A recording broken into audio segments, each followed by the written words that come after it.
As we close out our latest episode with the incredible Gillian Ashcroft, I'm thrilled to announce something special for the next 2 weeks, our Back to the Future series. Since launching in April 2024, Leading Our Own Way has been home to some unforgettable stories, and now we're rewinding to share hidden gems from the past 20 months.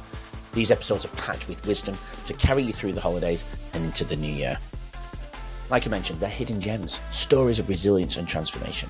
And to kick things off on Monday, January 5th, here in Australia, or on Sunday, if you're in the UK, we're bringing you my inspiring conversation, amazing chat with Beck Christian, all the way from the Cotswolds in England. She's actually from where I'm from, believe it or not, but we didn't even know it's her. She is the founder of the Limiters Academy. Her story is all about breaking through limits and leading with purpose.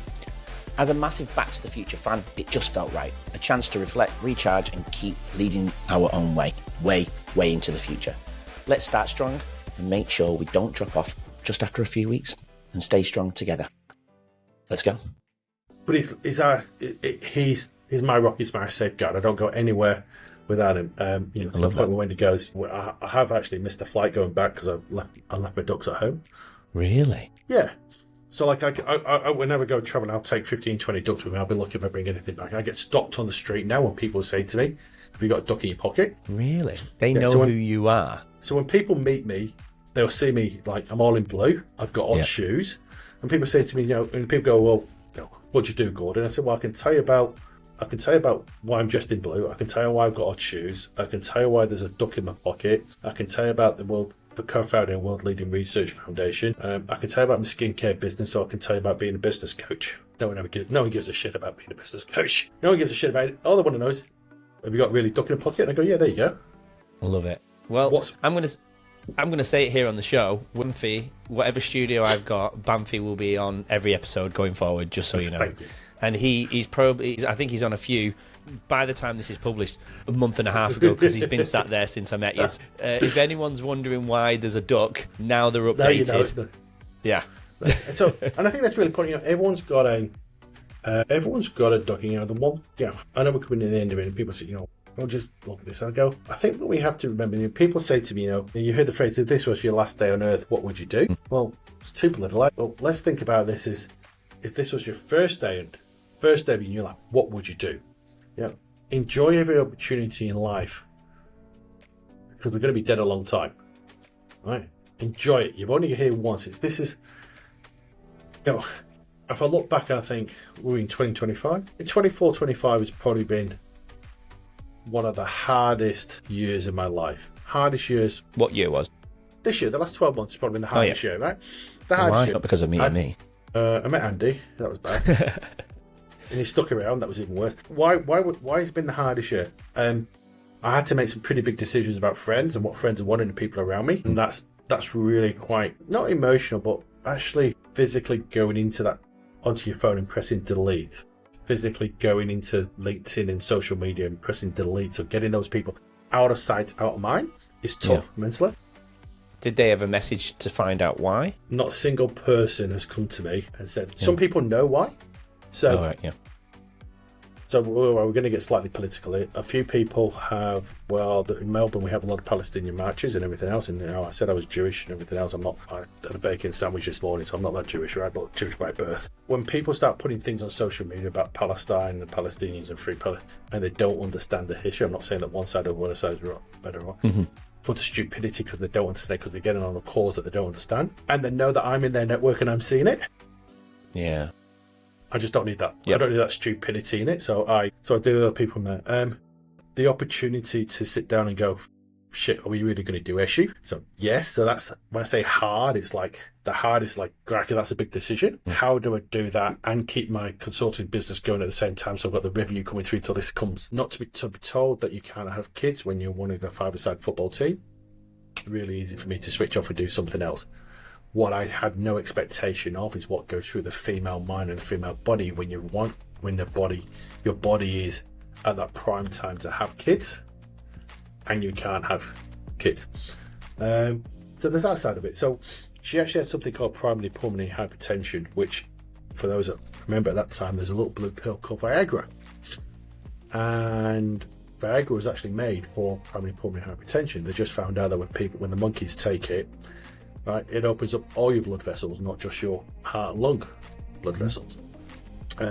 So I was quite fortunate when we was at the Alfred, and I remember speaking to Professor Trevor Williams, and I said, but he said, well, she's got PPH. I said, that's what Viagra's for. And he goes, yeah. And he goes, how do you know about Viagra? I said, it just so happens this morning I was on a phone call with Pfizer in the US talking about this new pill, Viagra, and about how much it's going to increase the share price.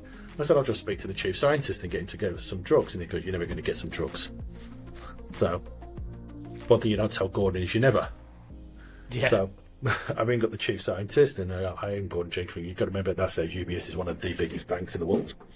And I ring him and say, hey, this is me in Australia. I said, my wife's got PPH and I need some Viagra. And he said, oh, which hospital is she with? I said, oh, the Alfred Hospital. He goes, with Professor Trevor Williams. And I go, yeah. And he goes, yeah, we'll organise it. Love Now, it. I didn't organise it just for us, but it was everyone else. But at that stage, it wasn't even it was an unprescribed drug. It wasn't even a Class A drug. It was it was an ADF drug. You had to get the federal police to approve it. So you were given 20 tablets.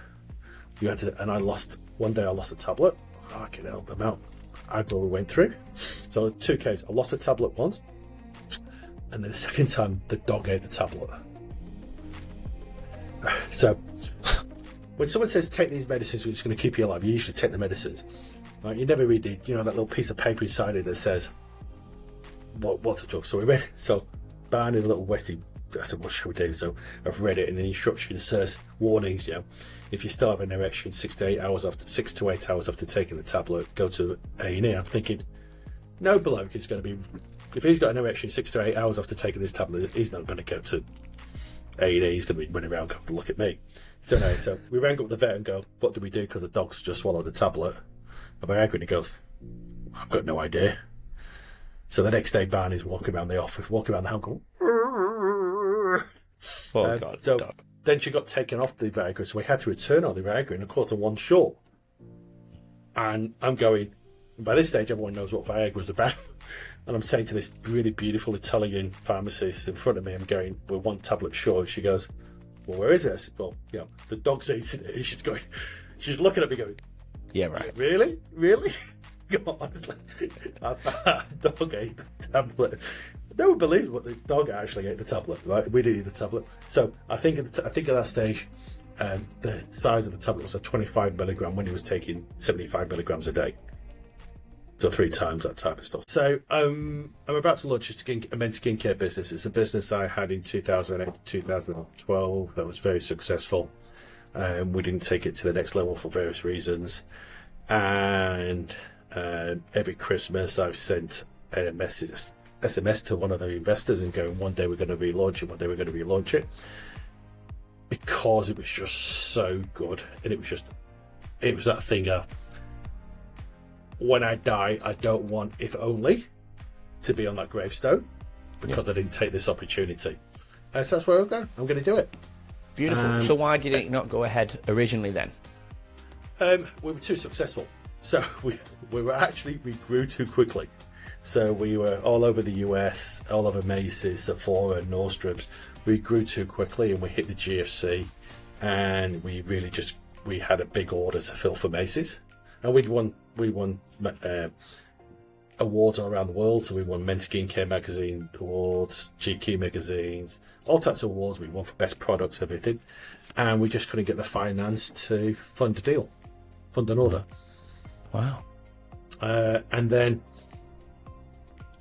we couldn't fulfill the order. The products got pulled, and then things happen in life. So things happen in life with health, work, family, and next thing you know, you blink, and that's 5 years down the track, 6 years down the track, and then something else comes up, and I go, hey, if you keep on waiting for nothing to come up, nothing's ever going to get done. So it came to the point where everyone that was looking at it died, so I didn't have anyone else to look after, apart from the wife, who's still alive. And that's a story as well. That's a story as well, which we were joking about last night. We must get onto that story about why she's not dead and why it's costing me a fortune. Well, the way you said it to me at first, I was thinking, oh, this guy's crazy. And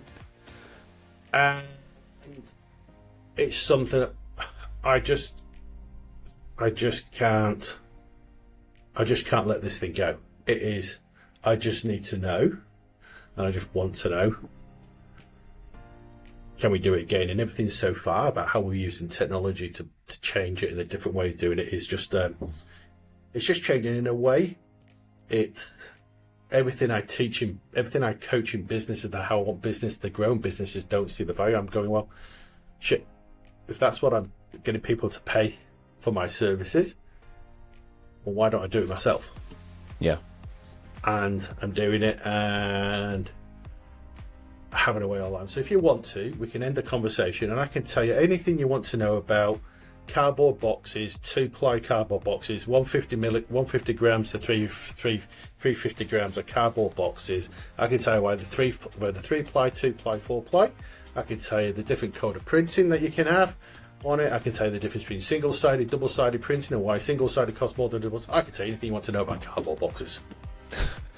Okay. So you can imagine when I get home and the conversations are, how's your day been, darling? Well, want to listen to cardboard boxes? Oh God. But we're going to have a bit of a laugh about it as well. So it's so it's good.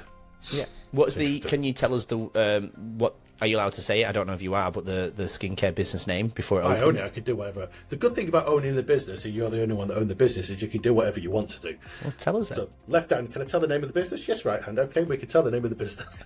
So it's going to be called Eshu, Eshu, Eshu Yep. Skincare.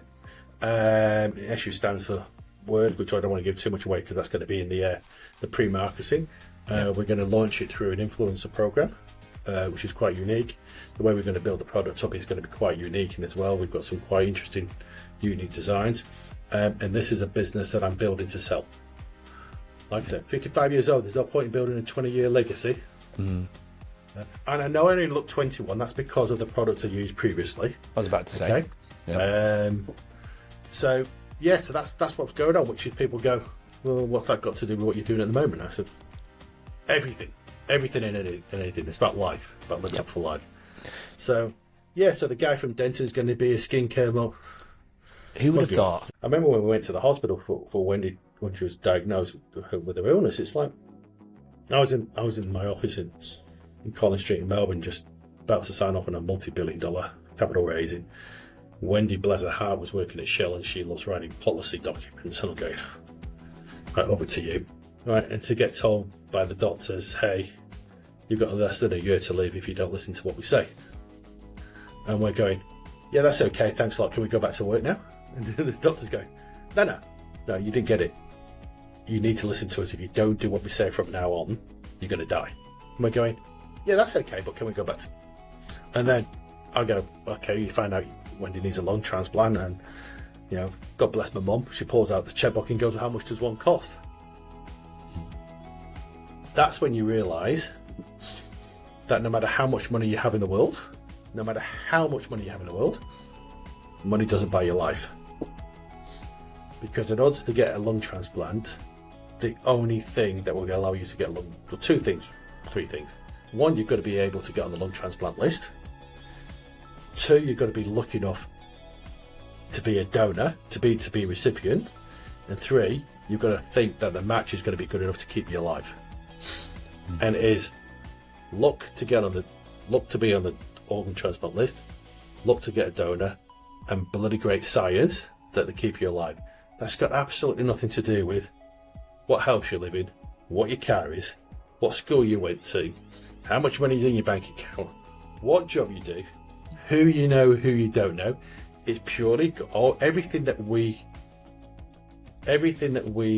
assess every single day to the value of how good a person is out the window.